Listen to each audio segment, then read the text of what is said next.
We'll call the meeting to order. Good morning, everyone. Lori, do the land acknowledgement, please. Yep. We respectfully acknowledge that Dysart et al. Is located on the Treaty 20 Mississauga territory and in the traditional territory of the Mississauga and Chippewa nations, collectively known as the Williams Treaties First Nations, which include Curve Lake, Hiawatha, Alderville, Scugog Island, Rama, Au Soleil, and Georgina Island First Nations. These ancestral homelands are more than a place where the Anishinaabe hunted, fished, and gathered and grew their food long before the settlers' arrival. Indigenous peoples cared for these lands and waters and have welcomed us as their guest. We pay them respect by ensuring we continue to recognize their ongoing connection to the area and by supporting the health and integrity of the lands and community for generations to come. Thanks very much, Lori. We'll now have a adoption of the agenda resolution, please.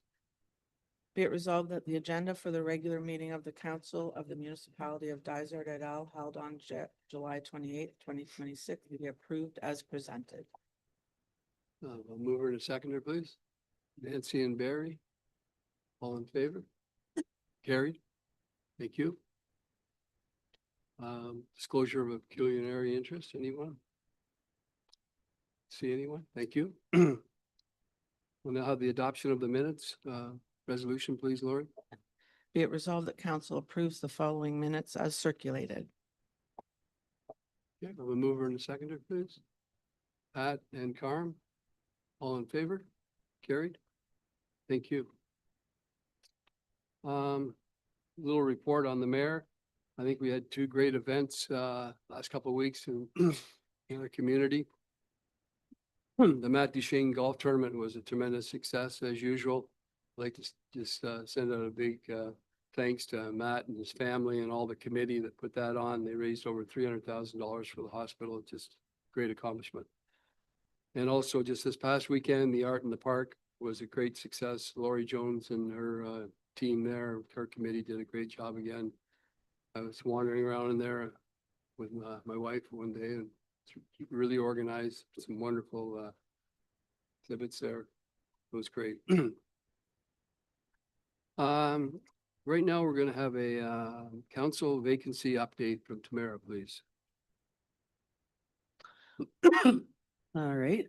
As everyone knows, council had a special meeting on July 7th when the deputy mayor's seat was declared vacant. And they opted to choose from within the existing council. So in accordance with the policy, we've advertised the vacancy in the local newspapers and on our website. We've received 2 submissions of interest for the deputy mayor's position, which are Councillor Wood Roberts, Ward 2, and Councillor Pat Casey in Ward 1.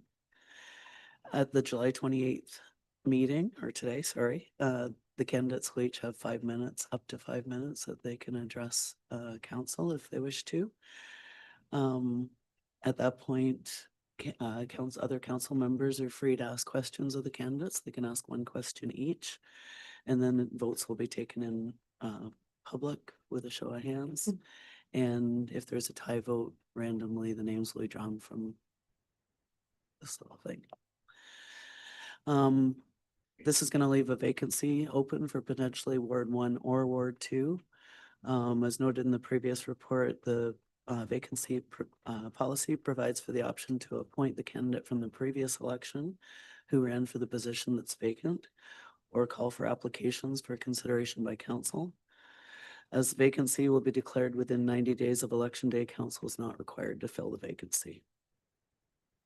Following this meeting, there'll be 3 regular council meetings left with probable potential that will be in lame duck. Will coincide with this timeline. So that's basically it at this point. So we'll invite the draw names for yeah, in regard to the vacant seat, we're all agreeable to leaving it vacant, correct? Great. Yeah, staff for sure. That's great. Sorry, according to our policy, which we're sticking to here, Walt has to draw a name to determine the order, speaking order. So if there's no preference. So got a couple names in here.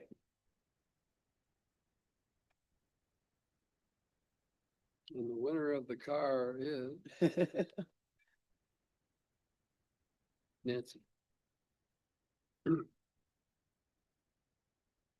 Little diatribe out here. So, good morning to the mayor, my fellow councilors, staff, and members of the public. I have a sense of obligation or duty to offer my time to move into the role of deputy mayor. There's no personal gain for me to do this. I would not want any change in remuneration, as it is a short period of time. Both Dysart and the county will soon be in a period of, quote, lame duck. I feel I would be able to represent all the ratepayers in the municipality for the greater good. I'm sure everyone has Dysart's best interest in mind, but I do feel a unanimous vote to move, I'm gonna have to say, Councillor Casey into the role could potentially lead the public, misinform them or potentially have sway on the upcoming election, and that wouldn't be fair to the other candidates. As a councillors of Dysart, we have to keep in mind that decisions made have to be for the greater good. Bylaws have to be enforceable and equally fair to everyone. Processes that are made into formal processes need to be adhered to. With many years of experience in 2 different wards, and they are very different wards with different concerns, I feel I would be able to represent Dysart at the county level. I want to take this opportunity to thank all the staff, Mayor McKechnie, and everyone who's taken the time to grieve for Murray and to move forward in a professional manner.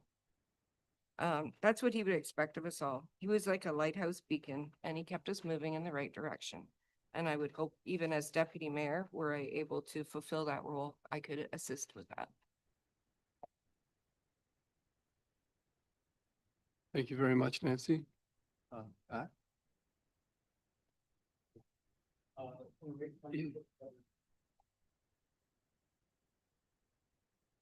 There we go.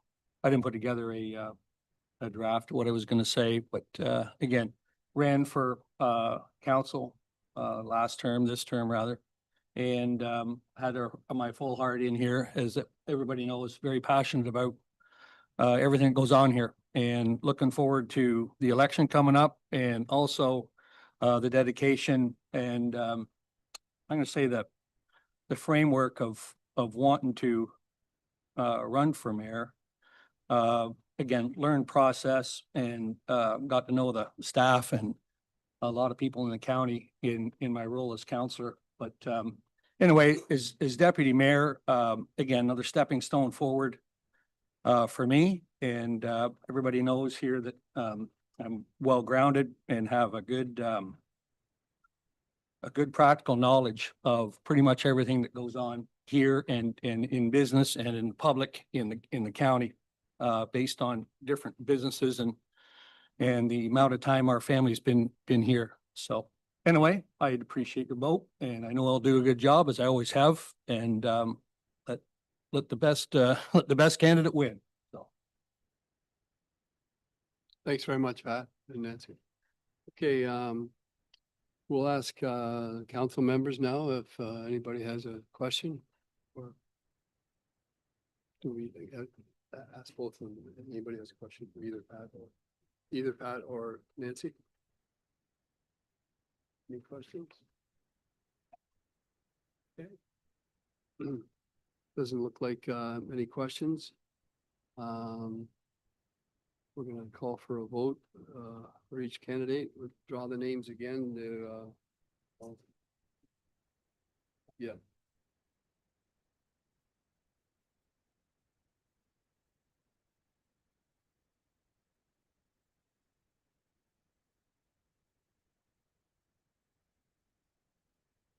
Nancy.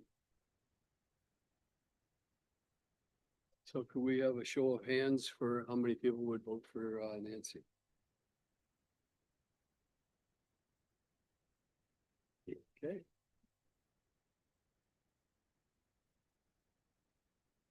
Sorry to say, Nance, Pat, you're the one that we don't need to have a vote. There's 4 votes there for Pat and 2 for Nance, and congratulations and thanks for taking part, Nancy. And I just like to say something about this process myself. I mean, we're all still, in shock and mourning of our dear friend Murray. He's just such a wonderful man. But I mean, which has created this situation. And I understand there's a municipal act. And I understand that this process here is supposed to be fair and everything. Within days after Murray had passed, Nancy and I, of course, were talking about Murray and that. And she mentioned to me then something about she might run for deputy because it's going to be her last term and whatever. So I thought, she said, would I support her? And I said, of course I would, Nancy.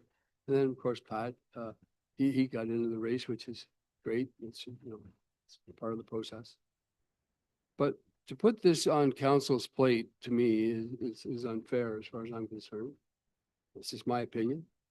And, if the municipal act doesn't want us to go to number 6 here, number 6 reads, if the vote is tied 3-3, draw a name out of the hat. And to me, that's the way that this thing should have gone down. That's like, again, that's just my opinion. But I just like to say, because then you both would have a 50-50 chance. We both, all the councillors here, we had so much respect for both of you. And we've been together now for almost 4 years. And I know there's not going to be any animosity. We all understand what we're doing here. We're representing the municipality of Dysart. But I just want to get that off my chest. Hope everybody understands that. So now have a resolution, please, Lori. Be it resolved that Councillor Casey be appointed as Deputy Mayor of Dysart et al. For the remainder of the 2022-2026 term of council. And further, that the position of Ward 1 councillor be declared vacant. And further, that the seat for Ward 1 councillor be left vacant for the remainder of the term. Oh, sorry, that's it right there. Okay. Well, the mover and a seconder, please. Nancy and Pat. And all in favor? Okay, carried. All right. Thanks very much, everybody. We'll now go into the public meeting. We'll have a resolution. Yeah, I'm sorry. Be it resolved that council hereby adjourns the regular meeting of council at 9:17 a.m. to proceed into a public meeting to consider zoning bylaw amendment file number D14ZB 2026-009 lands of Wayne and Taylor and Wayne Township of Guilford. All right. You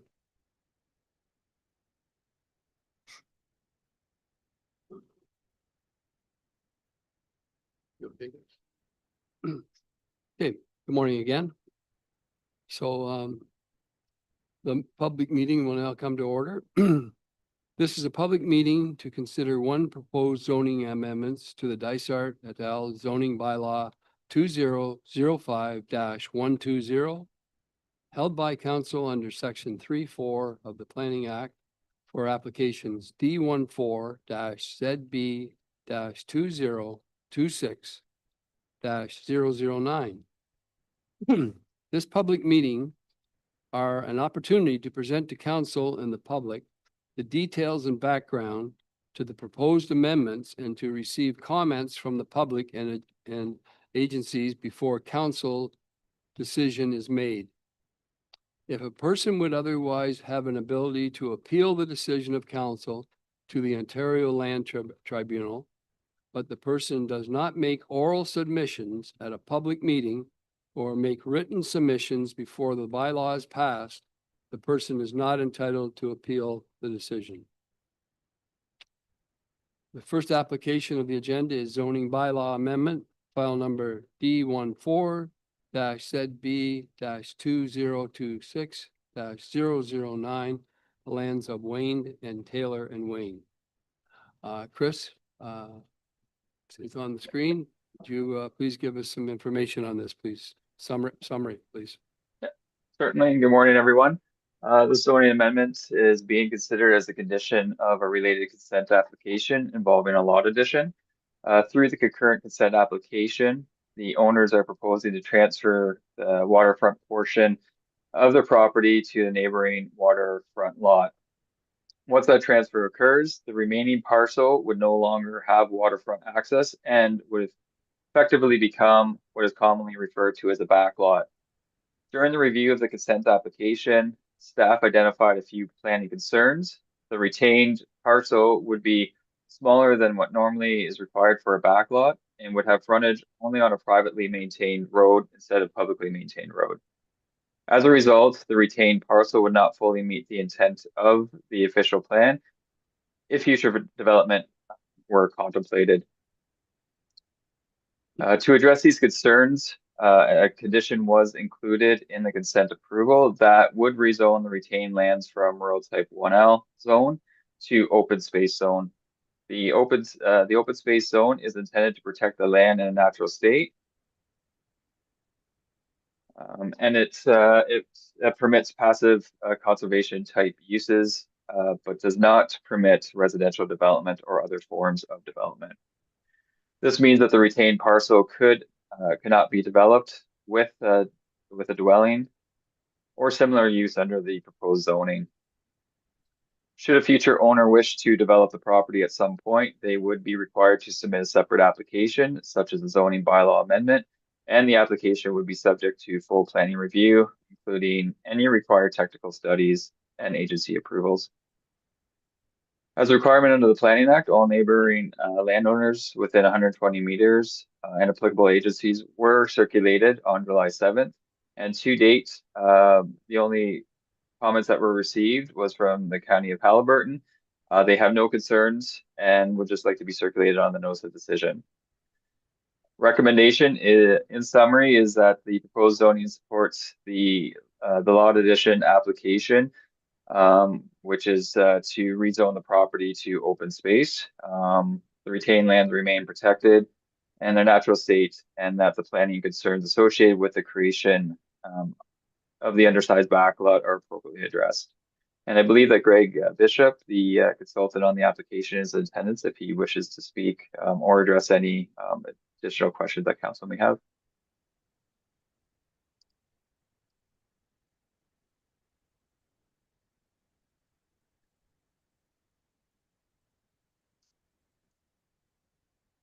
To you, Mayor. Thanks, Chris, for that the coverage there on the situation. As you know, most zoning bylaws are there to intensify lands. In this case, we're going the other way around. We have a situation, we have 14 hectares of backland that has 9 meters of frontage on the lake. And we're taking that chunk of lakefront and adding it to neighbors, simply a lot addition. So in this case, in order to achieve that, because of the way the official plans and zoning bylaws are set up, we must then deal with what's left over, which now has no lake frontage. And we're actually taking that from a buildable lot to open space. So it's actually making things better. The section of land that's being turned over to open space is within 300 meters of the lake. So it's going to help from a nutrients impact and all that kind of stuff as well. I'm here to answer any questions if anybody has any.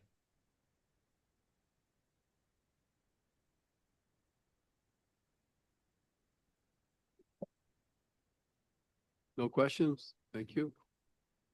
So the members of the public will now have an opportunity to provide their comments. Is there any members of the public would like to say anything regarding this file? No, I don't believe there was any registered for this that I could see anyways. Great, that's good. Okay.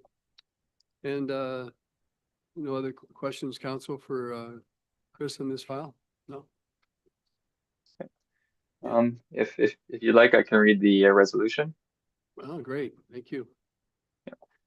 Be it resolved that the report for file number D14-ZB-2026-009, Wayne and Taylor Wayne, which consists of part lot 19, concession 12 in the geographic township of Guilford, municipality of Dysart et al., be received for information, and that council direct a bylaw be brought forward for consideration during its July 28, 2026 regular meeting, and that council recommend that the bylaw be approved. Yeah, mover and a seconder. Barry and Pat, all in favor? Barry, thank you. Thank you. Be it resolved that council hereby adjourns the public meeting at 9:24 and reconvenes the regular meeting of council. Okay. And we need a mover and second. Mover and a second for that. Nancy and Tammy. All in favor? Carried. Thanks very much. We now have two delegations. We have Friends of Grass Lake. And in attendance, we have Carolyn Langdon. If you'd like to come up, please, Carolyn, please do.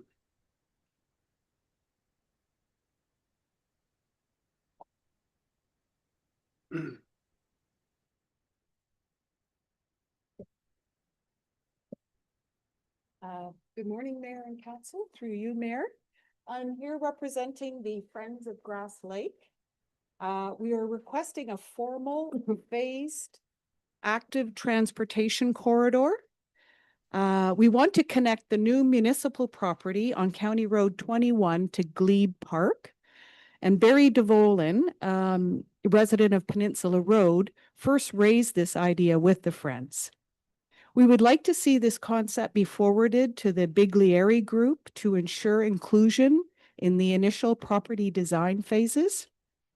So the local proof of a proven trail culture in Haliburton is that hiking and walking infrastructure is a big success here in the county.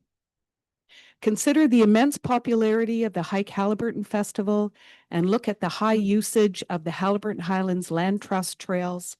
Our residents and visitors love and expect walking options. This specific trail stands out by creating a safe, walkable corridor from one part of the village to another. It establishes a critical off-road connection linking Helbiant Crescent, Bayshore Road, Peninsula Road, and surrounding neighborhoods.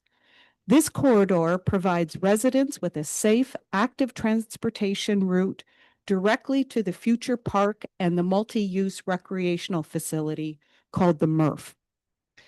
I'll draw your attention to the map on the screen.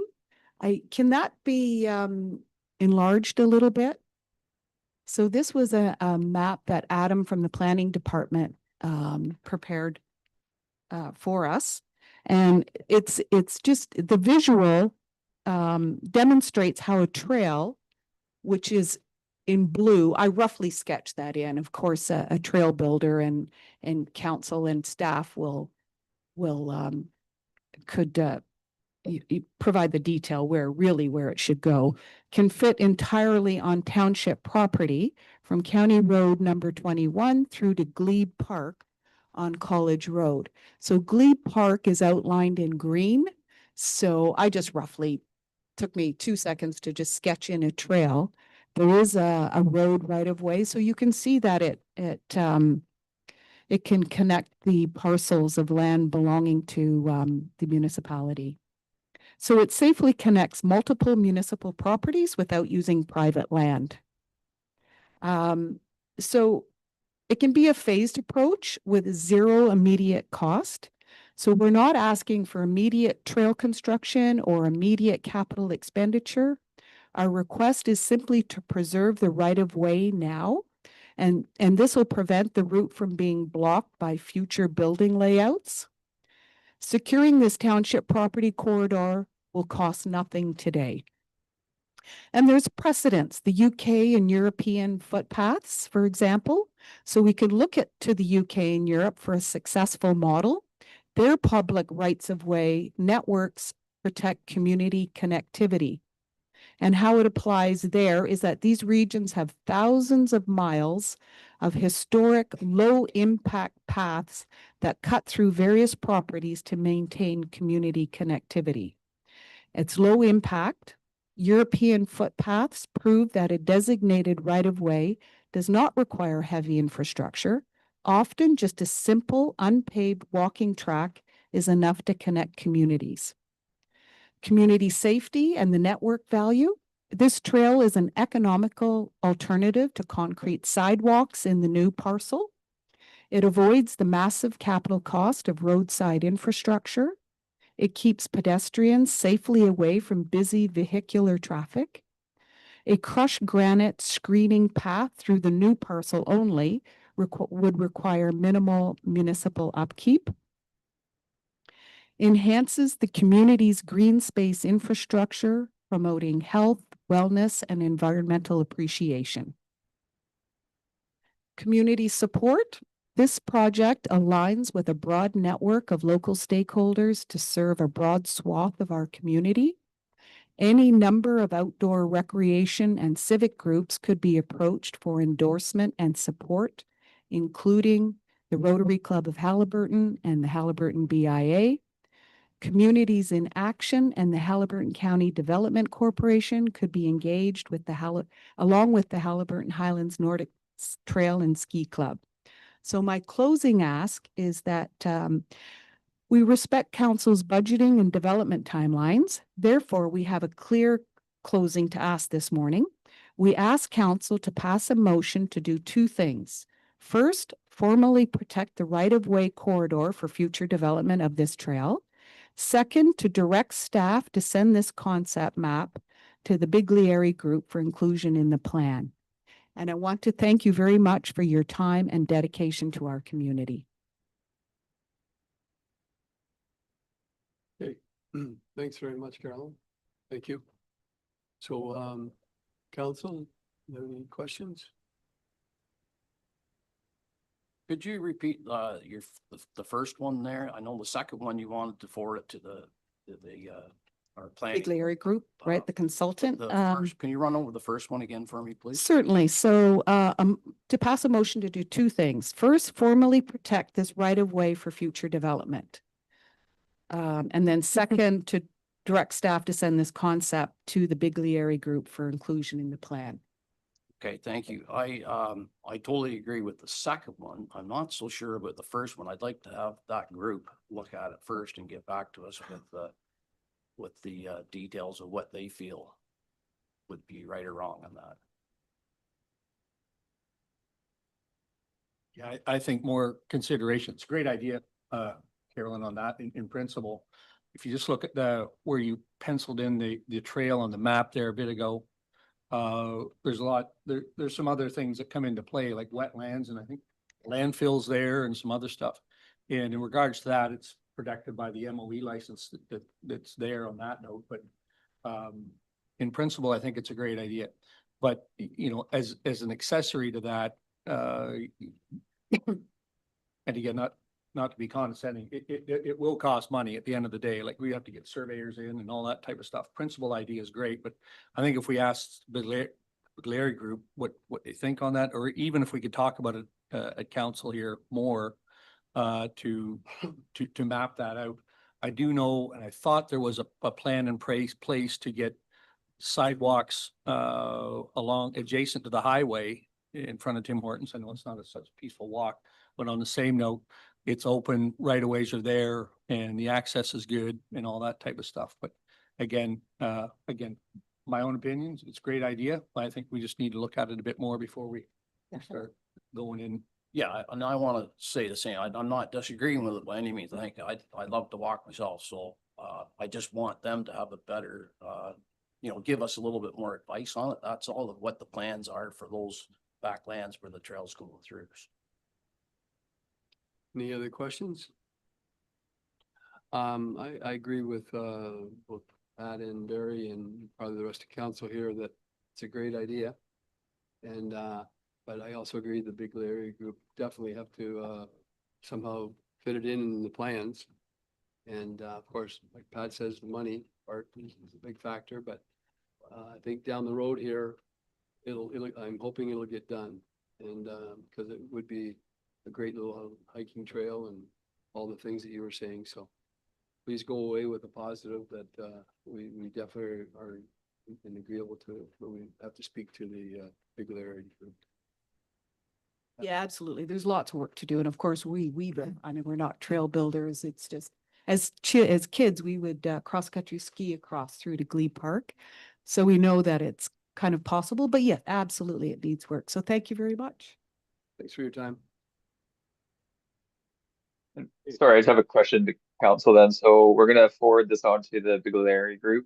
And then does council want them or staff to come back with sort of maybe a quick little letter report, just sort of outlining any of that information? Or just to have the discussion further?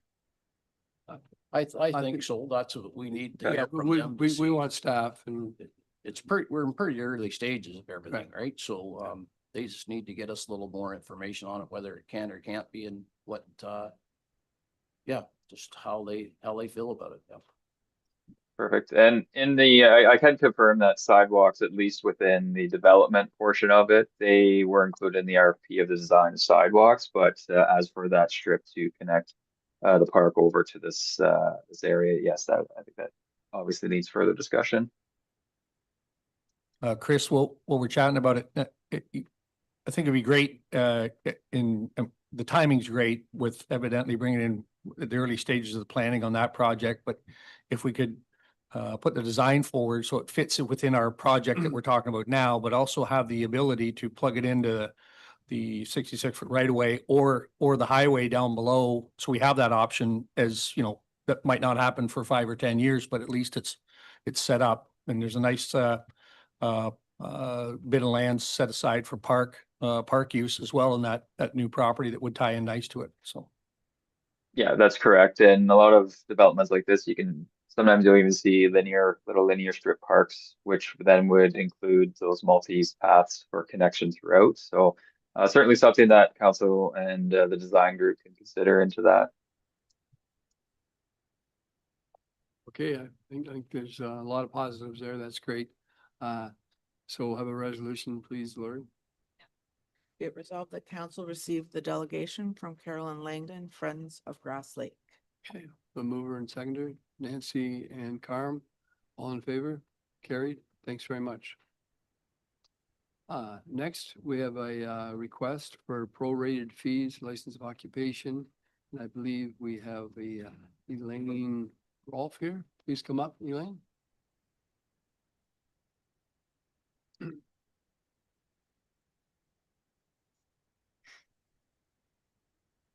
Good morning. Is this on? Okay.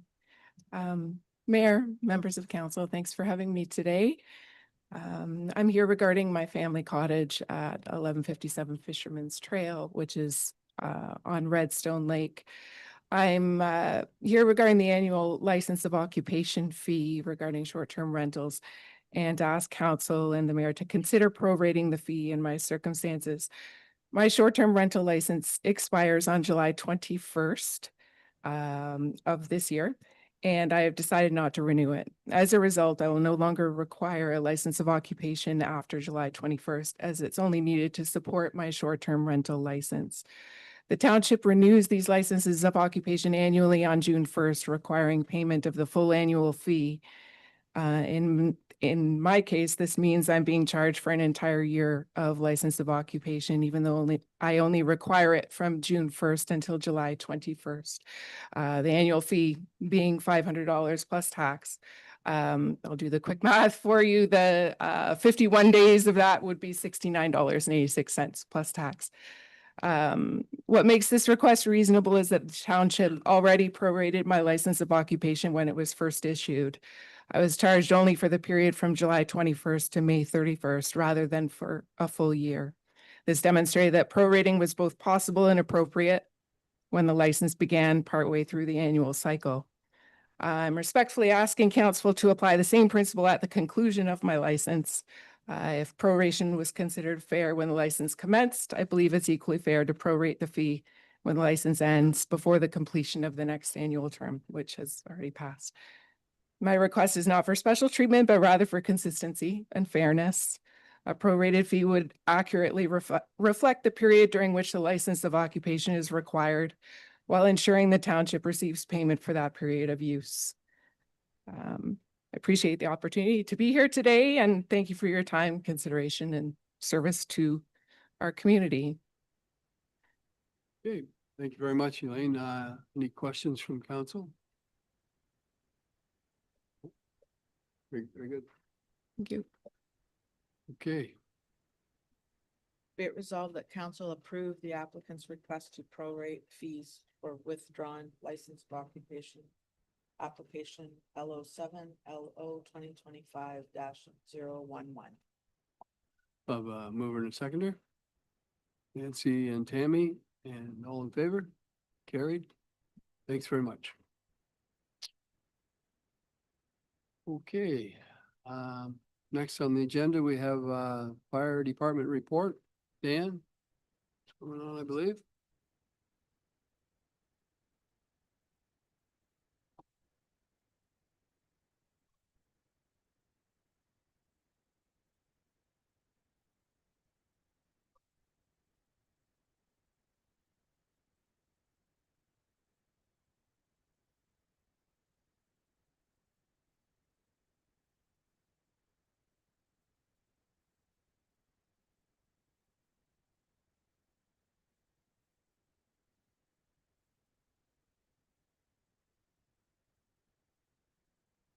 Not coming on.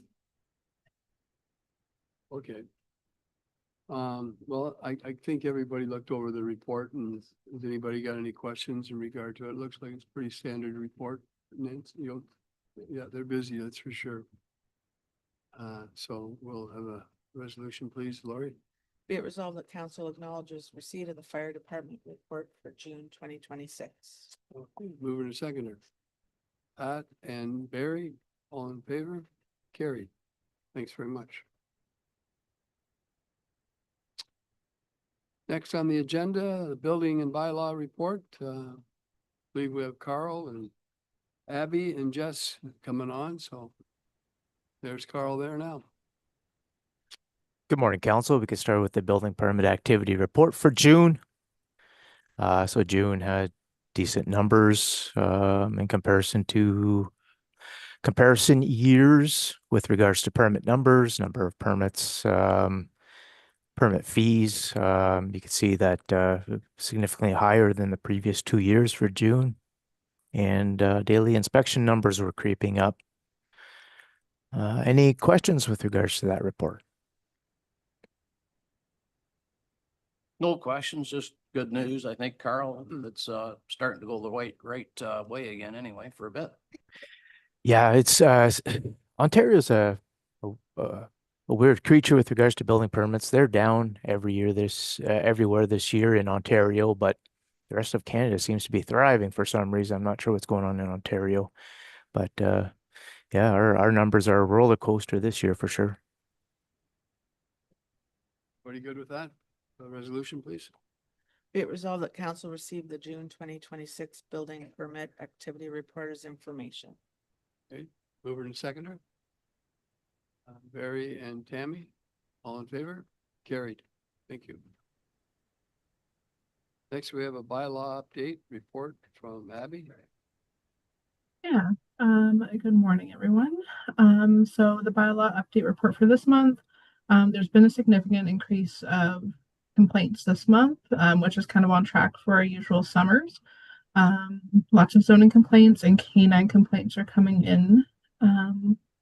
We do have a report coming up after here soon regarding our administrative monetary penalty system that we are looking to hopefully bring in. And Carl and I are going to go over that a bit more. Licensing is going well. Lottery licenses, trailer camp, transient traders are all coming up. Okay. Council, any questions? Jess? Okay, have a resolution, please. Be it resolved that council acknowledges receipt of the July 2026 bylaw update report. We'll have a mover in a second. Barry and Pat, all in favor? Carried. Thank you. Next, we have the short-term rental program update report. Yeah, so again, numbers are coming up this month. The number of applications are increasing with people renewing expired licenses. So they're having to get a new license versus renewing. Inspections are going well, and Jess will talk about that more after as well. But yeah, things are going good. That's great. Any questions, council? Okay, mover and seconder. I'll read the resolution. Okay, Be it resolved that council receives the report short-term rental program report July 2026 from the bylaw department. mover and seconder. Pat and Carm. All in favor? Carried. Thank you. Next we have the administrative monetary penalty system report.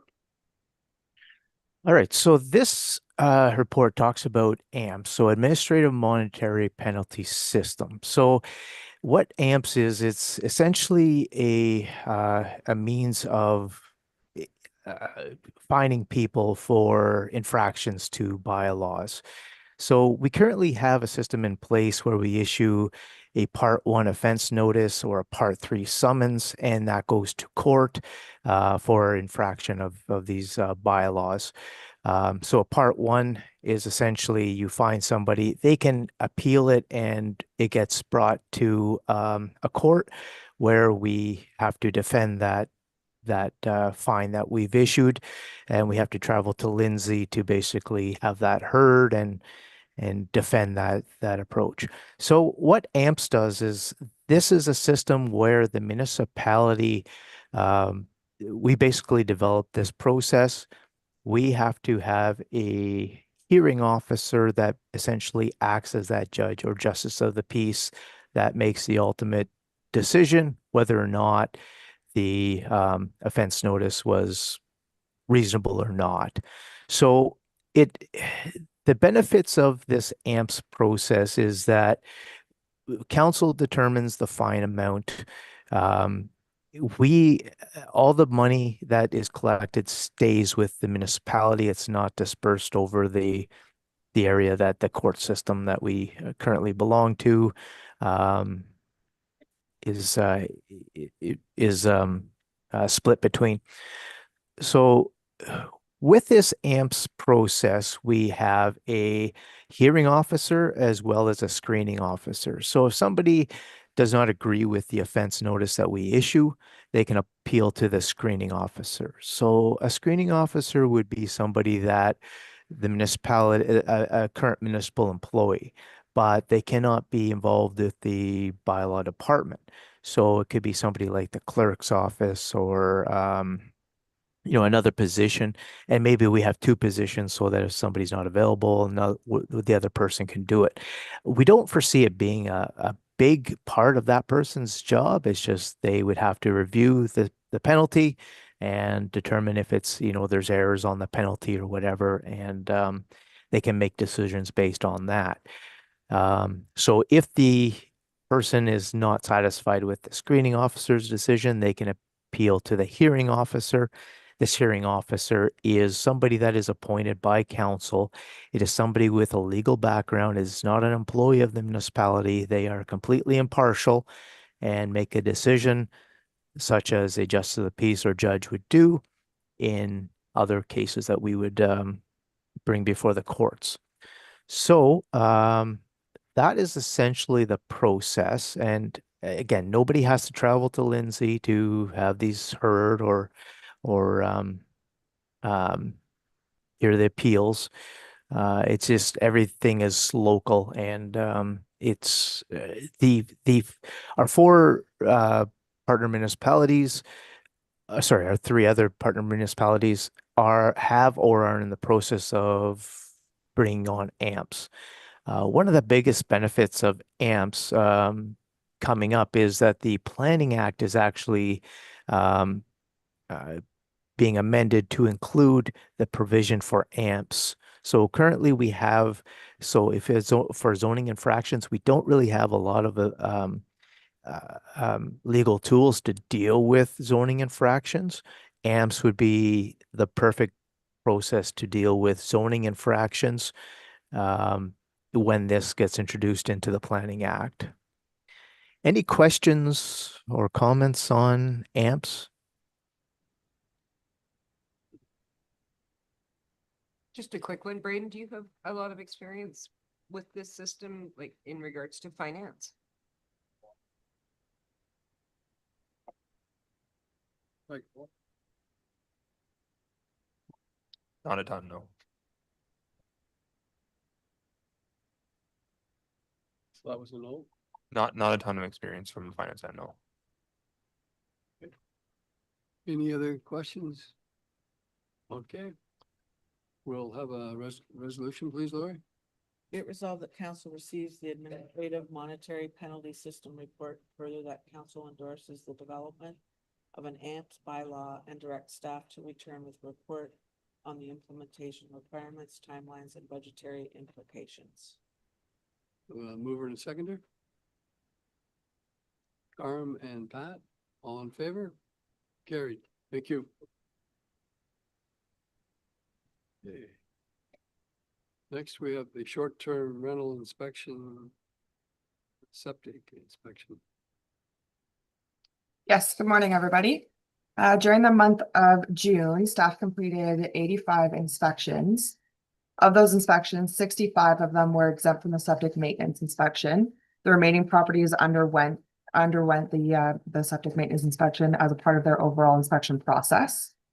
In addition, 70 properties were subject to a lake health inspection, with assessments completed and provided to property owners for information. And overall, 25 properties were deemed to be compliant with no remedial action. The remaining were sent out a remedial action letter following the inspection.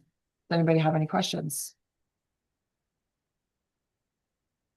No, doesn't look like anybody has any questions, so on the resolution. Oh, I'm sorry, Nancy, missed that. Just looking in your report, over bedroom count, there was like 6 properties. So are those people just advised to decommission those rooms so that they match their septic capacity? And are they given a timeline to do so? Yeah, so the properties who are deemed to be over their bedroom count have 2 options. They can either decommission however many bedrooms needed to bring them back down to their approved use with their septic system. Otherwise, they can choose to upgrade their septic system to accommodate the amount of bedrooms that are currently in the dwelling. So do you re-inspect that, or do they just have to provide like photographic proof or something? So we leave many avenues for them to respond to the problem? Yeah, so if they choose to decommission the bedroom or however many bedrooms it might be, they have to go through what's called a septic review. So it's $150 paid application. And with that, they will submit the application itself and a floor plan and a site plan. From there, we will schedule them for one of our building inspectors to go out and complete a walkthrough of the dwelling to confirm that the bedroom has been decommissioned properly. I just want to add that they only have one opportunity to go through that process. So if they've gone through that process and we catch them with another bedroom again, they have to upgrade the septic system to accommodate it because they obviously need more bedrooms than what they had. Okay, everybody happy with that? Good. All right, resolution, please. Be it resolved that council receives the short-term rental inspection, septic inspection, June 2026 update as information. Mover and seconder. Barry and Carr, all in favor? Carried. Thank you. Okay, moving right along. Next, we have Public Works with Dave and Rob. Braden. Just a minute.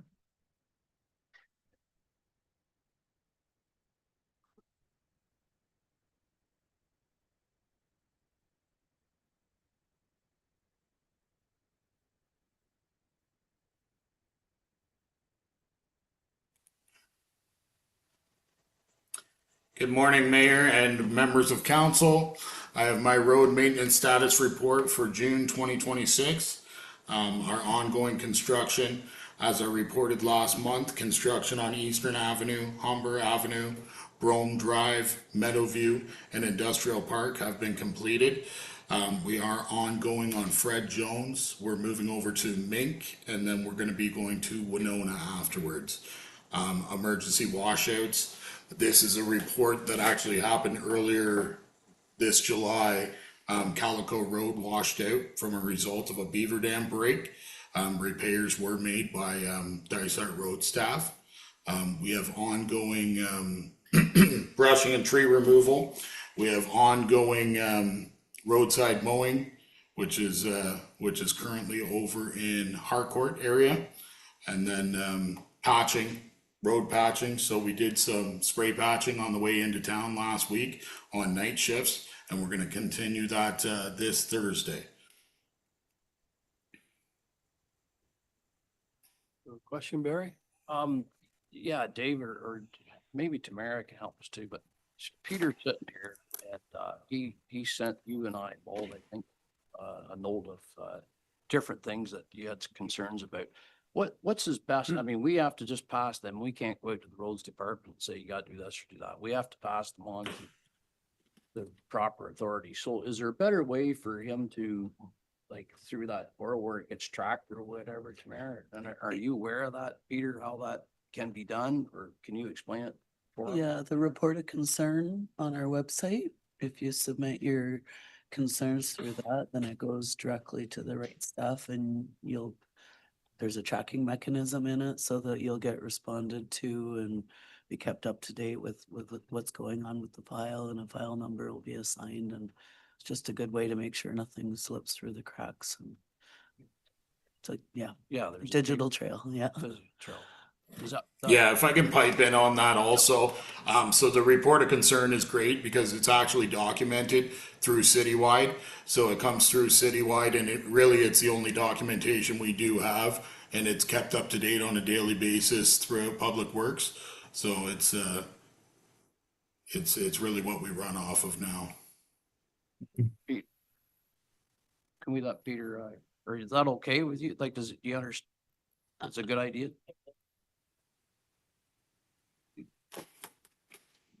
It's fine with me.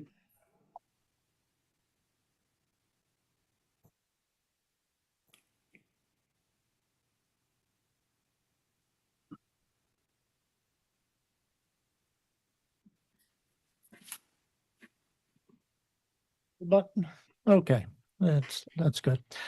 I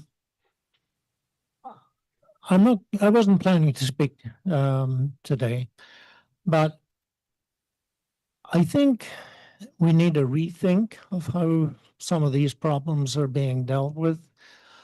Most of what I wrote last night has a history that goes back probably 10, maybe even 15 years.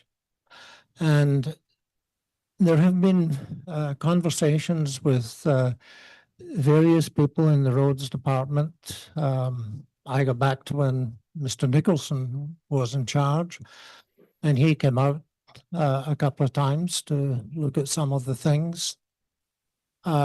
Recently, my wife and I were away for a few days, and there was apparently a massive storm while we were away. That has caused damage on the road past the beach, and people are trying to park in what really is big holes.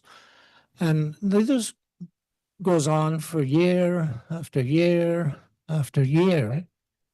And if we switch over to one of the real concerns I have, the speed limit sign is gone from the intersection of Eagle Lake Road and Sir Sam's Road. That has been brought to the attention of people on staff, probably in the last 18 months, at least once. The issue there is that you go to a default speed limit when no sign is posted, and I believe I heard a meeting here that would be 80 kilometers an hour. And I don't understand why these things are left to go on and on.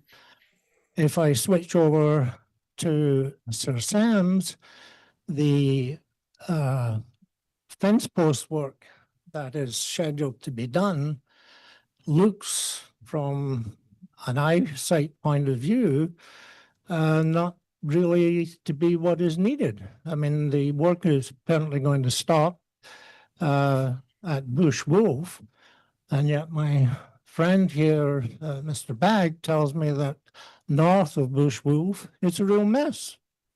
I haven't commented on that because I haven't looked at that.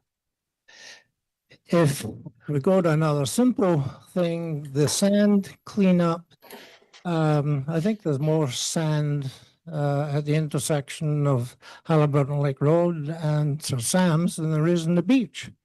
And if you walk up that road, you're walking in sand, and it becomes a problem at certain times of the year. But these are not new things. These have been going on and on. And somebody posted on the Facebook page for the Eagle Lake Moose Association about I think put out a term, a time of 10 years that he's been watching these posts that are broken. And I don't know why that happens.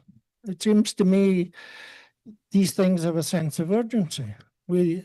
Algonquin Highlands lost a fire truck on Sir Sam's Road.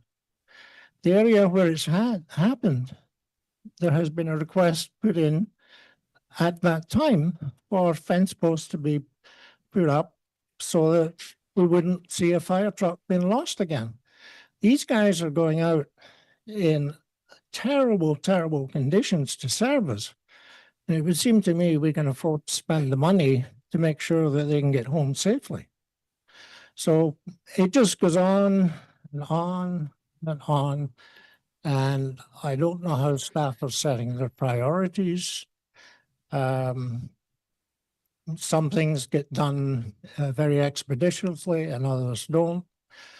Members of staff did a very good thing in the last week that involved dumping at the beach, and they triggered a police investigation out of that. And I'm happy to tell you that the police were able to identify and do something with the people who did the dumping.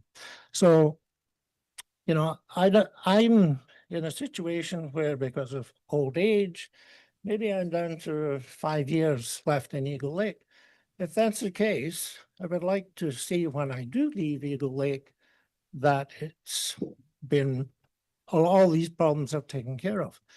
And I get people stopping me in the street to talk about these things. And I keep telling them to get in touch with you. I don't think any of them bother.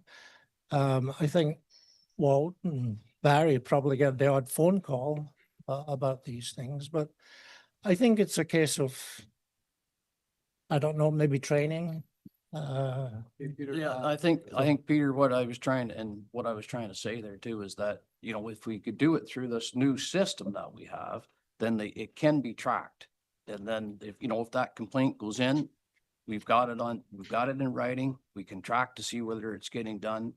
And then hopefully that helps rectify the problem. You know, right now we have no way of tracking, you know, we might've heard about it 3 years ago and then it gets put by the wayside, like you're saying, and nothing ever gets done. So I'm hoping this new system can do it. So if we have those complaints or I mean, you see something or somebody in Eagle Lake sees something, put it in there, and then hopefully we can track it and make sure it gets done. Get an answer to why it doesn't get done. Yeah. You know? Are you looking at having a time frame for the issue, whatever it is, to be resolved, or does it just go into the hopper? Get to merit. That'll depend on a priority determined by the roads department based on everything else, but it will provide that you'll get an answer on it and it won't fall off the radar when a staff member changes, both at the frontline operator as well as management. Things change and people forget or aren't made aware of, or for whatever reason, but the system will make sure that regardless of who's sitting in the various seats, those items stay on the list until they're addressed eventually. Yeah, if I can pipe in again also, it's, so when you do put in these complaints, it has to be associated with a Dysart road also. I know, Peter, you mentioned a couple roads there that you were just talking about. The guide rail posts that were installed on Eagle Lake Road, so that's a Halliburton County road, and then it comes on to Sir Sam's at that point. So we have to make sure that we're associating the proper roads with the repairs that have to be or are needed. And then also, like, going back to the app, yes, when they are documented this way, they cannot be ignored. And like Tamara just spoke on, it's associated with the level of service. So for the priorities that we dispatch our crews for the concerns. Thank you very much Yeah. for your time. Thank you for your update on that, Peter, and needless to say, there's a lot of, there is some, you have some viable concerns there, and I know that the washout along the side of the road there is, it is bad, but I can't imagine how many more that our crews are out doing. And I think that you know, you've made it aware, and well, I'm sure that they'll get on it. But I also think there's some positives that happen there, that between the county and everybody working together, the four-way stop there at Eagle Lake, I think I hear nothing but positives. So appreciate your concerns, and we'll make sure that we follow up on it. Thank you. Thank you for your time. I appreciate it. Thank you, Barry, for allowing me to speak. Thank you very much. Yeah, have a resolution, please, Laurie.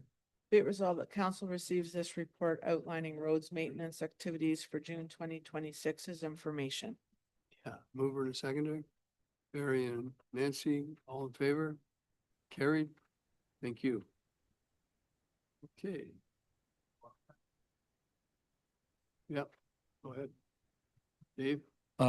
Dave and Rob, while I got you here, just more for information, I suppose, in future planning, but just didn't know, I had a request from someone recently about cutting the milkweed down on the side of the shoulders of the road to promote monarch butterflies. So I'm just putting it out there. I don't know that that's something that we could work. I don't know when the roadside mowing is done, whether it sounds like mid-August or end of August. I guess the butterflies head south, but I'm just putting it out there. I don't know if we can delay that or whether that's something we consider later on that note. So I don't really need a response. Is this something we can think about later? Yes or no? Yeah. If I could speak into that, we've already started our roadside mowing. Yep. There was no specifications in the roadside mowing for ignoring areas of concern for milkweed or any other species of plants. Yep. So we didn't specify anything when the tender was put out. Yeah, I understand that. So just future consideration, I suppose, Dave, on that note. Good. Yeah, for sure. You guys, just so you know too, I don't know if you guys seen this email or not, but I think I got it last night, the night before. Some cottagers, couple drove up the Halliburton Lake. They have a cottage on Halliburton Lake Road, and they had brought up the milkweed situation before. They just sent us a quick note saying how grateful they were. It looked like they said there was, the mowing was done on Halliburton Lake Road, numerous spots. They lifted and didn't cut the milkweed. So these people were just sending a quick email saying, thank you very much. And we're really, really happy to see that had happened in certain places. I don't know, I'm hoping it was intentional. And, but anyway, that's just a quick note from them. To echo that, the person I was chatting with was on Irish Line, and they did say that the mower operator would lift the boom if he's seen milkweed on that note. So it sounds kind of like it's coming from I didn't know that someone sent you an email there for, anyway, sounds like they're figuring it out as we go, but might be better to start putting in the proposal next year. Anyway, thanks. Take that to positive there, Dave. That's great. That's great. And lastly, I don't know if this is the right time to introduce this, but I got a letter from people in Halbium wanting to know if we could downgrade the speed limit in there down to 30 instead of 50. And Rob, you and I can talk about that later if that's something that's possible. I guess they had a near miss with school bus and a couple little ones here not long ago on that note. And it's pretty tight neighborhood in there. So anyway, if it's not a huge ask, I'd like to go down that road to see what it would take to do that. Yeah, we can chat for sure. Okay. We're at capital. Okay. Capital Works there, Rob, please. Okay, yeah, thank you, Mayor, members of council. The only big update I have this month is the structure on Berry Line Road has been removed. So they're on site. It was taken out last week, and they're going to begin pile driving operations this week. The crane moved in yesterday, so hopefully either today or tomorrow they'll start sheet piling. Carm, go ahead, Carm. Rob, just On this bridge, is there a time frame that they have to be done by? Or is there By gonna be like year end. year end? Yep. Okay. Any other questions? Okay. Resolution, please, Laura. Be it resolved that council receive the report on 2026 capital projects update number 5 as information. Mover and seconder. Barry and Carm. All in favor? Carried. Thank you. All right. Brayden, you're up next. First up is the June 2026 check summary, just housekeeping item. It's an expensive month because of the county and the school board levy payments, but nothing special to note there. Any questions on any of that? Council? It's true that Wigamog paid their taxes? They did not? Yeah, all 4 of the tax sales we had, they were all redeemed prior to. Money in the bank. Good stuff. Thanks. Okay, we'll have a resolution, please. Be it resolved that council acknowledges receipt of the June 2026 check summary. Mover and seconder. Tammy and Barry. All in favor? Carried. Thank you. Next. Brandon? Next up is the second quarter meter sewage report. Like the first quarter, numbers are up. Mainly Extendicare is up a lot from last year. Don't know why, but across the board, the sewer numbers seem to be up by and large. Okay. Any questions, Brayden, on that issue? No. We'll have a mover and a seconder, please. I'll read them. Okay, so Be it resolved that council acknowledges receipt of the quarterly metered sewer reading report for the period ending June 30th, 2026. yeah, mover and seconder, please. Carm and Barry. All in favor? Thank you. Go ahead. Brayden. Next up is the second quarter budget update. So I'll just talk trends more than specific numbers. So Carl's mentioned a few times that building fees have been down so far. Really, it's across the board. All the operating revenues are a little behind track. Cemetery fees are down, planning fees are down, landfill tipping fees are down. Pretty much everywhere. We're trailing the 3-year average. On the expense side, though, we're more than making up for that. We're behind pace on operating expenses too. So right now, we're sitting more or less on track to end the year in balance. The only thing, and I noted in the report too, the only area that's really gone sideways so far is in buildings. The building repairs, almost all the buildings have been at or over budget already. And the medical center, the worst culprit out of all of them. We discussed when the the order issues first came to light that we'd use the $45,000 transfer to offset the costs there, which we've done, and we've used all that money already. So anything that happens from here on out will be directly from reserve. Any questions? Resolution, please. Be it resolved that the budget variance report as of June 30th, 2026 be received as information. Mover and seconder. Nancy and Pat, all in favor? Carried. Thank you. And your last one? And the last one, so our lease with Hill Cairo expires at the end of July. We agreed to a 2-year extension with a 2% annual increase, so it's about $30,000 a year. I should note we did receive a letter from the property owner with some issues at the building that they have identified, so we're gonna work to address those with them as well. Any questions on that?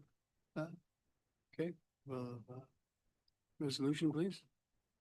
Be it resolved that bylaw 2026-66 be a bylaw to authorize the lease agreement with Hill Chiropractic and Physiotherapy be read a first, second, and third time passed, signed, and a corporate seal attached thereto. Okay, mover and seconder. Carm and Nancy, all in favor? Carried. Thank you. Yeah, they've been there a long time and great tenants, so definitely have to, let's see, give them a break instead of the 5-year. That's for sure a positive for them. Okay, why don't we get the administration completed and then we'll maybe take a break? Next, we have administration, Tamara. Okay, well, right, sorry. The county has requested 2 road names that have been approved at the county level. And they're just asking for the municipality to approve the 2 names, Black Bear Trail and Water Edge Lane. And the maps are attached to the report. Okay. Any questions on that?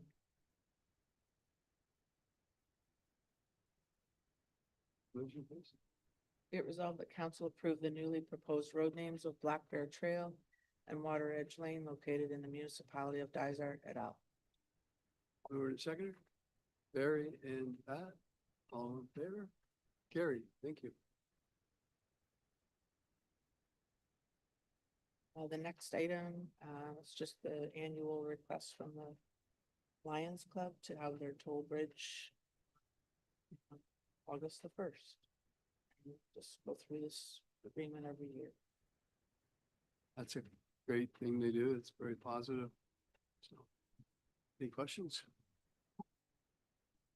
Be it resolved that council authorizes the Halliburton and District Lions Club to hold their annual toll bridge on Saturday, August 1st, 2026 from 8 a.m. to 4 p.m.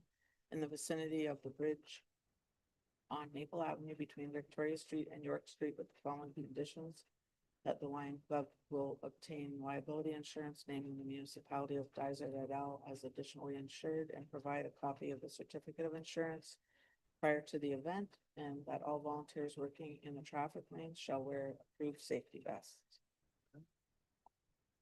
Any questions? Mover and seconder, Nancy and Pat, all in favor? Carried.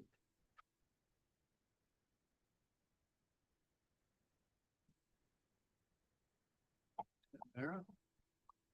Yep, this is just a housekeeping report in terms of our multi-site workplace health and safety committee, which we just established in the last year through a lot of work with the Ministry of Labor. And Amanda's been responsible for a lot of that work, and it's been fabulous having her focus on it.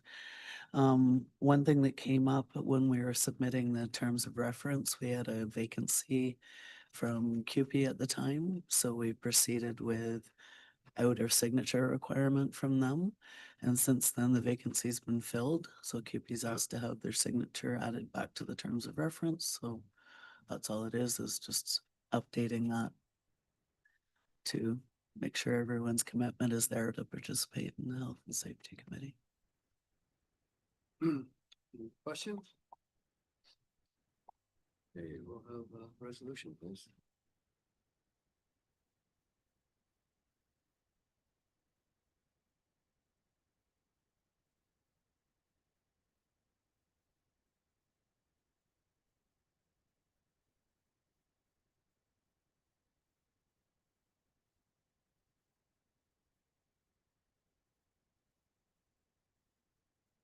And second, Tammy and Carm, all in favor? Carried. We have time. We'll take a 15-minute break. Is that long enough? That sound good? So it's now 1/4 after. We'll be back around 10:30-ish. Sound good? All right. Thank you.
welcome back to everybody. We're going to be doing our planning right now. And Chris, is Chris around? He's coming. There's been a request to bring item J up first, so hope you don't mind. We'll do that. Okay, council? So you could go to J. Chris? Yep. Can you hear me? Yeah. Yes, yeah. Okay. So if you wouldn't mind, could you go to item J and start that off? We just have somebody here who'd like to hear it, and we can let him get on with his day. Okay, I will just scroll down to that.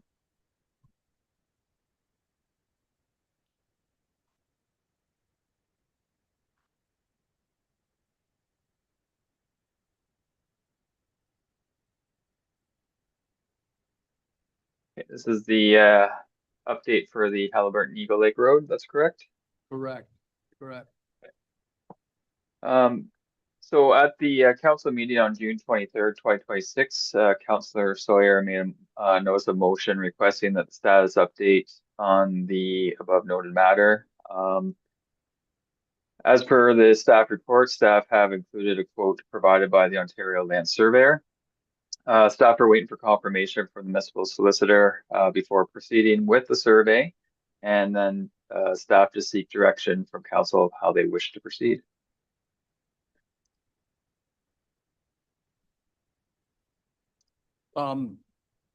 So I think we should contact a lawyer that is specialized in this type of stuff, which is forest access road. And maybe if we don't mind, if Paul can jump in while I'm speaking or anything, because he's kind of an expert at, well, I think he's an expert at a lot of things, but really expert in a lot. But anyway, if we could, yeah, get his opinion on it too. But anyway, I'll try my best here to start with. So we basically own the road as of right now by the Forest Access Road Act. Okay. Actually, you better come up and take the mic. Come on up, please, Paul.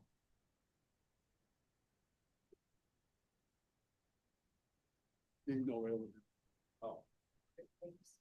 Yeah. Little step. Yeah, you got it. Does that work? You got it. Okay. Just to give a little lesson on what a forest road is, in my 45 years as a surveyor in the county, I probably surveyed 20 forest roads. Most of the old roads in the county are called forest roads. And a forest road is a road that belongs to the municipality or the county because they've spent public money on it. The problem, there was never a conveyance, but that doesn't mean it doesn't belong to the township. It does. And this particular road was surveyed by Greg Bishop, I don't know, 10 or 15 years ago. The survey is somewhere floating around here.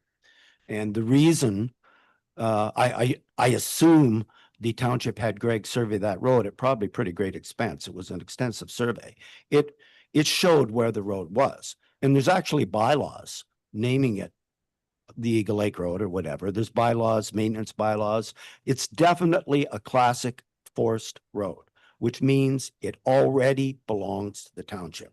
The problem is there never was a conveyance. So I read your staff report that says you have to deal with the landowners. You don't have to deal with the landowners. It's already a township road. The only reason you have to deal with the landowners is if you want to put into land titles, the fact that the township owns the road, because that's the problem. There never was a conveyance of the road. It's a forest road, it's a township road, but it never was conveyed. So in land titles, there's nothing there. So there's a process under land titles where the township makes an application to put a separate pin on that road. The only requirement is the land through which the road goes, that landowner. Now, it's a different landowner now because that road was built 100 years ago. But the landowner has never been compensated for the fact that the township used some of its land for that road.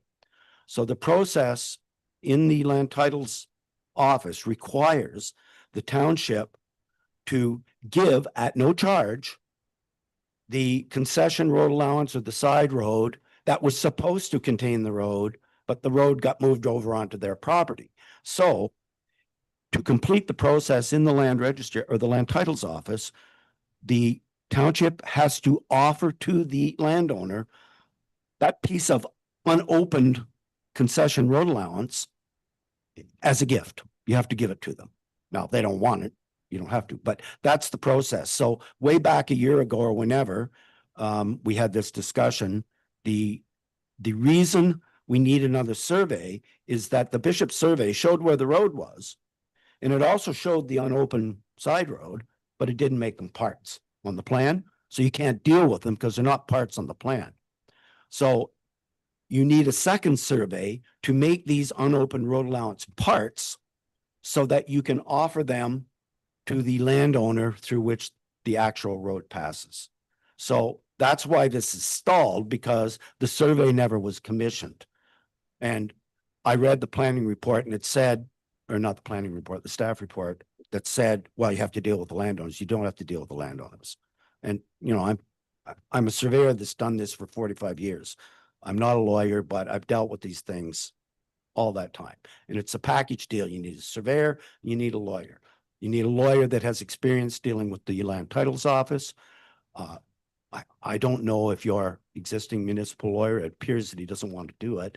I don't know where the statement came from that you have to deal with the landowners. You don't. It's already a township road. What we want to do is get it into the land titles office. And that requires the offering to the landowners the unopened portions of road allowance in return for the road that's already yours.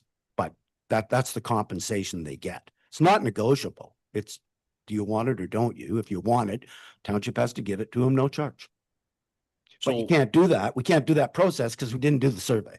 Okay, so we need to maybe today, looks like maybe we need two things. One, we have to find a lawyer that'll do this for us, or make a recommendation that we use a certain lawyer. And two, do we commission the survey, or do we not commission the survey until we've actually talked to the lawyer? I don't think you should take my word for this. It's a survey matter, but it's also a legal matter. I think what the township has to do is retain a lawyer that's experienced in this kind of stuff. And let him tell you, you need that survey, not me. Sounds okay. Yeah, I don't, I'm throwing this information out there as a surveyor, Yep. but you need a lawyer to this experience, and it's a package deal. And I don't think you should do anything until you find a lawyer that comes in here and tells you what I just told you. Okay. The lawyer has to tell you that. And then he'll tell you to do that survey, and then away we go. Okay, so that's what we should put into I guess, an emotion or some today, if that's a resolution, if that's, everybody's agreeable on that, or? Yeah, everybody agreeable to that? Nancy? For Paul. Yeah. Because that initial survey was all done.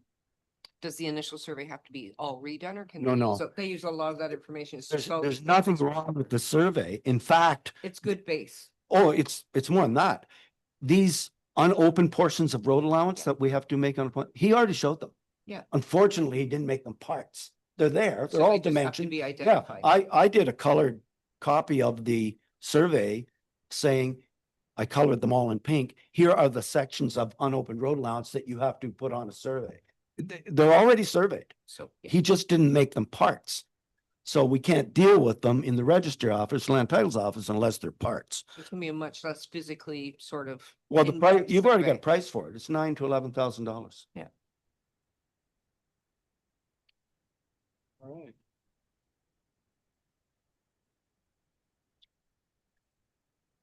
So in summary, I think all you have to do is whatever, pass a resolution that you should look for a lawyer that's experienced in this kind of stuff and let him come here and tell you what I've already told you. Council's all agreeable to that? Okay. Okay, I was just gonna say, we can just leave this as staff direction in the minutes, because we have forwarded this file on to our legal counsel already, so we'll have to have just make sure he's aware that we're pulling this piece back and we'll have to talk about an alternative. Should we talk to Chris? Chris, do you have any comments on this? Although this isn't my file and I wasn't too involved in it, I do believe that our solicitor does have experience in this. It's just the unfortunate part is he's very busy with a lot of other higher pressing files from the municipality. So I think that's a little bit of the delay on that end. I do agree though that the appropriate avenue would be to then have a solicitor or our solicitor if he could bump it up to review it, and then similar to what Mr. Wilson has said, just to ensure that that is exactly what needs to be done. But Just so you yeah. know, I don't think your solicitor agrees with me. Just so you know. Okay. No, and that's fair. I agree to disagree, but at the end of the day, it would be the appropriate avenue to have the solicitor to verify. As Mr. Wilson has noted, he's not a lawyer, but he, as a surveyor, has a lot of experience. So I appreciate that. But as from the legal aspect, I believe that would be the appropriate avenue. Well, I got one comment about our solicitor. We've been 4 years at this. So if he's too busy, he's too busy. If he's not informed, he's not informed. Is informed, I don't care. We need to get this finished. So if we have to hire somebody else, no matter what, I think we need to hire somebody else. Yeah. Yes. Mm-hmm. Because we had him on here a year ago and he said, I'll have it figured out and we can have Bala there in a month. That was a year ago. Mayor, how do we go about finding a lawyer? I mean, I can make a recommendation. Am I allowed to do that? The lawyer that we could use that I have some experience with? Just give us a call afterward, talk to us afterwards, and we'll see where we're at with Ed right now and go from there. Figure out the next best step. Okay, thank you.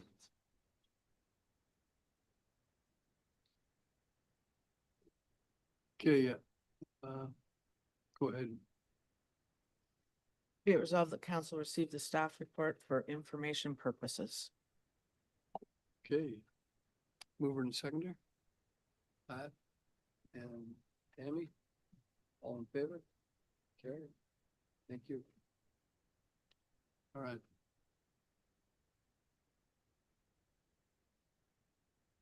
Okay. Back up here. Just to clarify, are we making a recommendation that we want to inquire about somebody else, or we're just status quo again here? No, we'll go back and we'll talk to the current lawyer who's been assigned the file. Perhaps he may have some suggestions. I know Councillor Boyce has said he has some suggestions, so we'll have a look at the credentials and see where we go, see what our budget will provide for, and go from there. We're not doing nothing. Okay. No, I didn't say we'll do nothing. We'll have to talk to Ed, just make sure we can't move on with somebody else until we release him from what we've requested him to do as well. So So we we have can two make- lawyers working on it. Can we do that now? Like, I'm kind of with Carmen, like, this has been a tennis match for 4 years now. So is council instructing staff to change direction with our lawyer? But my problem, Tamara, is that we put it to our lawyer now. What do you think? When are we going to hear back, or, ask another 10 questions or whatever? We're keeping him as our solicitor for doing run of the mill stuff or what have you. And if he's too busy, then the new lawyer is just a pinch hitter to get these couple files moving forward. That makes sense. Yeah, we have other lawyers for run the mill stuff. We usually keep them for our more serious files. Definitely, I think we just have to start to see. I think he may just tell you he's too busy and he'd be happy to pass it off. But he will give some recommendations as well if that's the case, and we can take Councillor Boyce's recommendation into consideration as well and report back to you from there. I think it's important that we consult with our solicitor and he'll just tell them that we want this put to bed. We want it put to bed. And that if he can't give us the time, could you give us a recommendation for somebody that could help us put this to bed? Okay. I guess we're good to go then. That one's done. Okay. Chris, we'll start at the beginning now. So yeah, this will be for the bylaw 2026-59, which is Wayne and Taylor Wayne. We heard this morning. This is just for zoning for the retained portion of the concurrent severance. Council didn't have any concerns unless there are any additional comments. I can read the resolution. Sure. No additional comments, council? Resolution, please. Be it resolved that bylaw 2026-59 being a bylaw to amend bylaw 2005-120 for lands of Wayne Taylor, which consists of part lot 19, concession 12 in the geographic township of Guilford, municipality of Dysart et al., which would change the zoning of the subject property from rural type 1L zone to open space zone, be read a first, second, third time, passed, signed, and the corporate seal attached thereto. Mover and seconder. Barry and Carm, all in favor? Carried. Thank you. Okay. The next one is the attached bylaws to facilitate the closing of a conveyance for the Shore Road allowance in front of the lands of T and Lynn on Little Redstone Lake. No new comments have been received since last month's meeting, and staff recommend that the bylaw be approved. Okay, any questions on that? Okay. Okay, so the resolution would be it resolved that bylaw 2026-61 be deferred until the registered survey is received. Mover and seconder. Nancy and Pat, all in favor? Carried.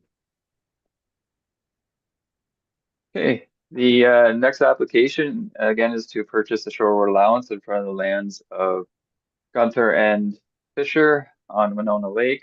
A registered survey has not yet been received, therefore staff are unable to complete the bylaw. Staff recommend deferral of the bylaw until the registered plan has been received. And if no questions, I could read the resolution. Please do. Be it resolved that the bylaw 2026-61 be deferred until a registered survey is received. Mover and seconder. Pat and Barry, all in favor? Carried. Okay, this is for application of 277-2318 Ontario Inc. Owns the two adjacent properties on Coegamon Lake. They are consolidated, they have consolidated the two parcels via certificate of cancellation with the plan severing the lot into three new parcels. Prior to severing the lots, they wish to purchase the Shore Road allowance in front of the subject lands. The attached bylaw will facilitate this request. The notice of circulation requirements are completed. General comments have been received from the County of Haliburton, and subject to council's direction, staff recommend approval of the bylaw. Any questions on this one? No? Okay, we'll have a resolution, please. Be it resolved that bylaw 2026-62 being the bylaw to stop up, close, and convey a portion of the original Shore Road allowance in front of lot 7, concession 14, in the geographic township of Havelock be read a first, second, and third time, passed, signed, and the corporate seal attached thereto. Mover and seconder, Barry and Tammy, all in favor? Carried. The next one is bylaw 2026-63, facilitates the closure and conveyance of the original road allowance adjacent to the lands of Sheffy on Silverland Lake. Council has agreed to purchase a purchase price of $50,000 for the road allowance. The notice requirements are completed. General comments have been received from the County of Haliburton. They have no concerns, and subject to council's direction, staff recommend approval of the bylaw. Okay. No questions. You have a question, Barry? Okay, sorry. Okay. Resolution, please. Okay. Be it resolved that council set the purchase price of the original road allowance between lot 15 and 16, concession 7 and 8 in the township of Guilford, shown as part 1 on plan 19R-11257 at $50,000. And further to the bylaw 2026-63, being a bylaw to stop up, close, and convey a portion of the original road allowance between lot 15 and 16, concession 7 and 8 in the geographic township of Gilbert. Be read a first, second, third time, pass, sign, and the corporate seal attached thereto. Mover and seconder, Tammy and Nancy, all in favor? Carried, thank you. Okay. So the next one is for a severance agreement application for H-32-24, H-026-25, and H-027-25. Has received provisional consent by the County of Haliburton Land Division Committee for the purpose of creating 3 new lots and 1 retained on the property for residential purposes. A copy of the consent sketch is attached to the report. The proposed severance agreement is to formally notify the current and future owners of the subject property of the conditions and requirements of development. And this agreement ensures that all necessary planning, environmental, and site-specific considerations are adhered to in accordance with the municipal and provincial policies. And staff recommend that this be approved. Okay. No question. Okay. Well, And resolution, be it resolved that bylaw 2026-64 being a bylaw to authorize the execution of severance agreement for the lands of Brom located part lots 14 and 15, concession 15, further described as parts 1, 2, and 5 on plan 19R-11224 in the geographic township of Harburn. Municipality Dizer et al. Be read first, second, third time, pass, sign, and the corporate seal attached thereto. mover and seconder, Barry and Carm, all in favor? Carried. And the next one is for the land of Brom again. This is a condition of consent for application file number H-027-25. The register owner is required to convey portions of the subject lands to the municipality to establish the minimum road allowance width of 33 feet, measured from center line of the travel roadway. The conveyance will ensure that the required road allowance in accordance with the conditions of the consent and ensure that municipal ownership of the lands required for the existing road purposes. By adopting the proposed bylaw, council will authorize the acceptance of the conveyed lands and their incorporation into the municipal road allowance for the roadway on which they are situated. And unless council has any questions, I can read the resolution. Please, Chris. Okay.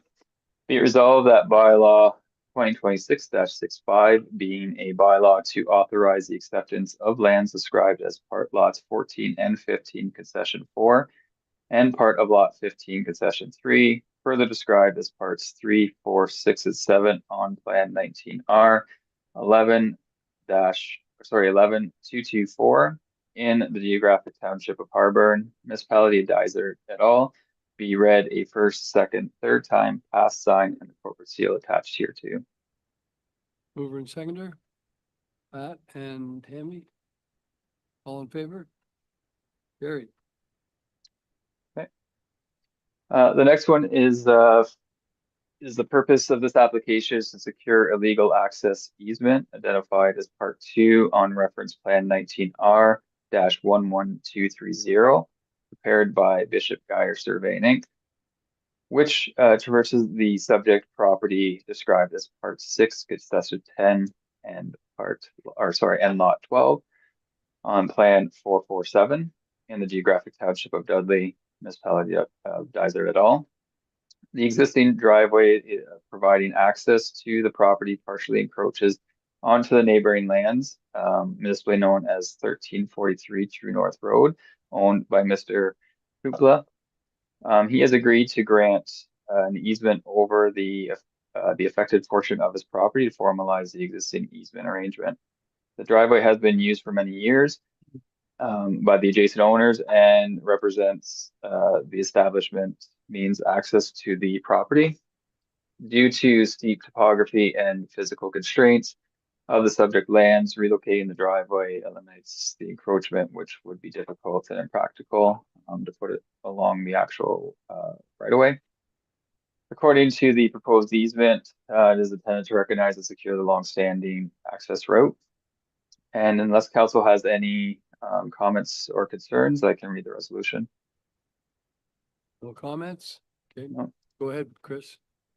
Be it resolved that the severance is for the purpose of securing a legal access over the subject lands for roll numbers 021-000-15200, known as Part 2, Reference Plan 19R-11230, for the benefit of Norris and Leesdale, known as roll number 21000-15500, and that council supports the general principle of the severance proposal, file number D00-26-007, Lands of Cupola.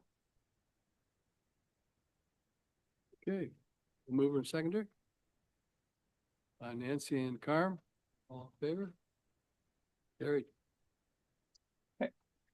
So the next one is for the severance proposal and consent easements.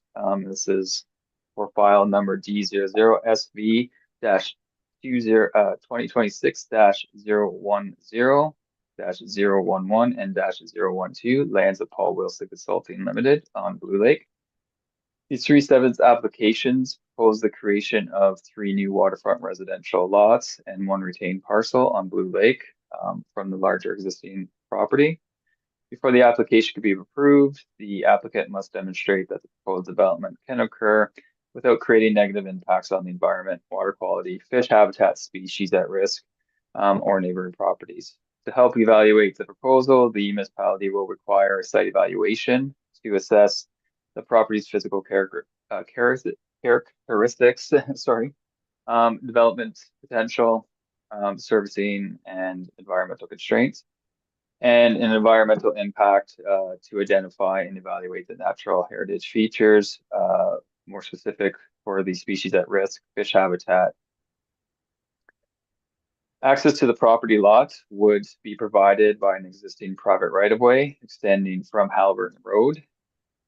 One of the proposed lots would be accessed through the new right-of-way across the other property, proposed property. The official plan permits development on private roads provided that the property owner has permanent legal access.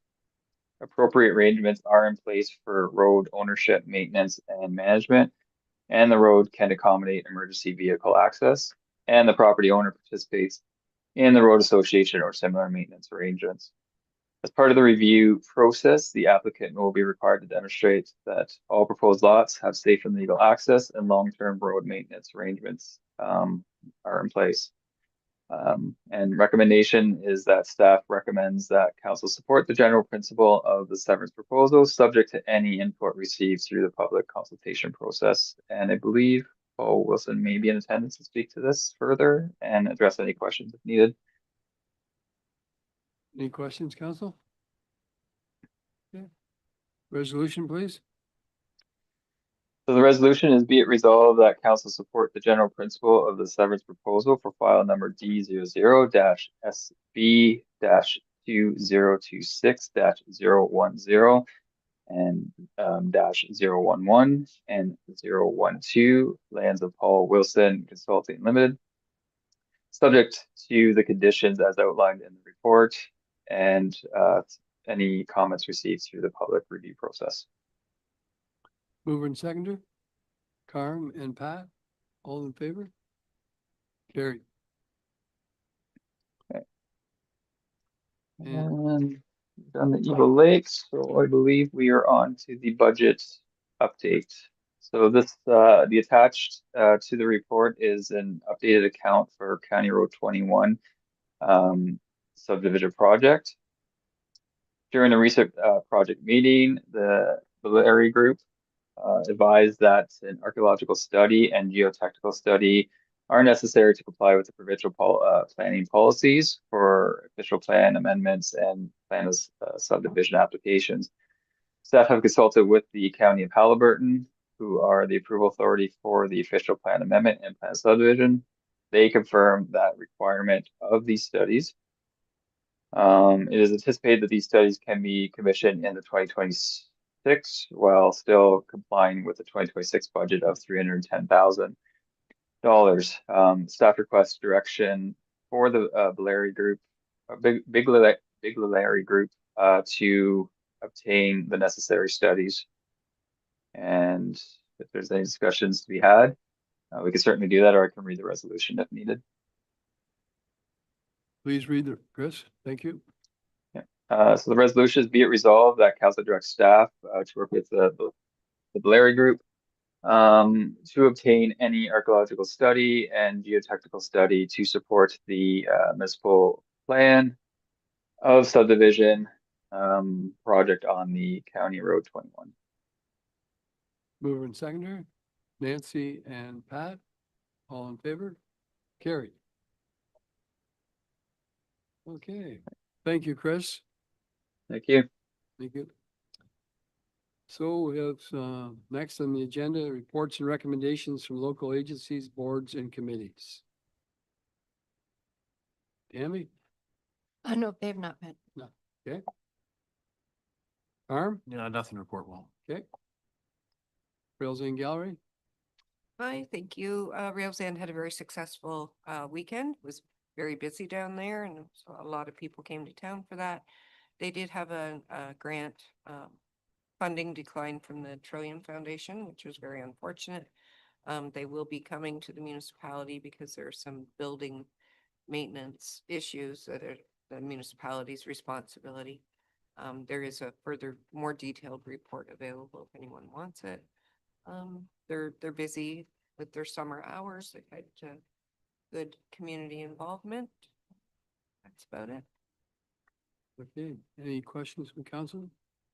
We'll have a resolution, please. All right. Be it resolved that council acknowledges receipt of the July 2026 Rails End Gallery and Art Center report. Mover? Nancy? Tammy?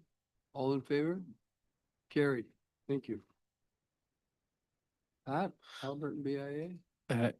Yeah, thanks. Well, yeah, so they're focused on the Midnight Madness coming up this weekend. And anyway, there are a lot of good events and anyway, everybody looks forward to that. Flowers look good on the main street and everything else, but not too much more to report after that. Okay. And Harvest? Nothing to report there, Walt. No problem. I think for me at Core of the Lakes, Upper Trent, Partnership Council. Tammy? Nothing? Okay. And I guess, next we're just gonna, have a resolution to go into close. Be it resolved that council adjourn its regular meeting at 11:10 to discuss matters pursuant to section 293(2) of the Municipal Act 2001 as amended pertaining to a proposed or pending acquisition or disposition of land in the township of Dudley. Advice that is subject to solicitor-client privilege, including communications necessary for that purpose. A proposed or pending acquisition or disposition of land in the township of Dysart. And a position, plan, procedure, criteria, or instruction to be applied to any negotiations carried on or to be carried on by or on behalf of the municipality or local board. Thank you. Mover and seconder? Barry and Nancy? All in favor? Carried. Thank you.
Hello, we're back to a regular council meeting right now, and so the next item of business would be, is there any notice of motion?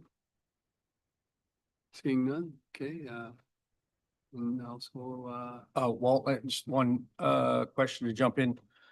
Tamara, any update with Life Labs? Yes, we just had Pension through there over the last 2 weeks. They did 5 days of testing in there, so they've just got to put together their final report, but the verbal indications we've received so far are that everything's looking good, so hopefully the staff from Life Labs will be willing to move back to their space in the near future. Good stuff. We're looking forward to that. The, and the, contract for excavation around the back and everything, it's gonna be done in the fall when traffic is lower and season's cooler and everything else. Yeah, we backed off on that till the fall because of the need to cut down the air conditioners. Correct. And that's probably a good idea given the heat wave we had in there, so. Good stuff. Since you're good to hear it's moving forward. Thanks. definitely positives there, that's for sure. Okay, confirming bylaw? Be it resolved that bylaw number 2026-67 being a bylaw to confirm the proceedings of the regular council meeting held on July 28th, 2026, be read a first, second, and third time passed, signed, and the corporate seal attached thereto. Mover and seconder, Nancy and Tammy, all in favor? Carried. Be it resolved that council adjourn its regular meeting held on July 28th, 2026 at 12:37 PM. Mover and seconder, Pat and Carm. All in favor? Thank everybody.